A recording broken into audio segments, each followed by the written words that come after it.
परभणीमध्ये काल संध्याकाळपासून combing operation सुरू असल्याचं समजतंय। मुळात 20 तारखेला निवडणुकांचे निकाल लागले, 23-24 तारखेला काळजीवाहू मुख्यमंत्र्यांनी राजीनामा दिला। त्यानंतर पासून ते आत्तापर्यंत तब्बल 10 दिवसांपेक्षा अधिक कालावधी उलटून गेला, मात्र अजूनही राज्याला गृहमंत्री लाभलेले नाहीत। त्यामुळे राज्यातील कायदा सुव्यवस्थेचा प्रश्न कसा हाताळावा आणि कुणी हाताळावा हा प्रश्न निर्माण झालेला आहे।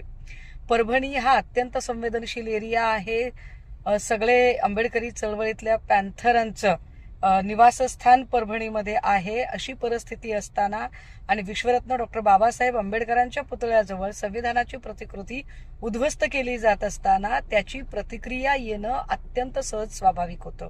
त्यासाठी म्हणून आंबेडकरी चळवळीच्या अनुयायांनी जो बंद पुकारलेला होता, अशा परिस्थितीमध्ये आवश्यक असणारे पूर्व प्रतिबंधात्मक कारवाई पोलिसांकडून करणं अपेक्षित होतं। व्यापार पेठेला तशी कल्पना देणं अपेक्षित होतं। एकदा जर बंद पुकारला आहे तर व्यापार पेठेकडून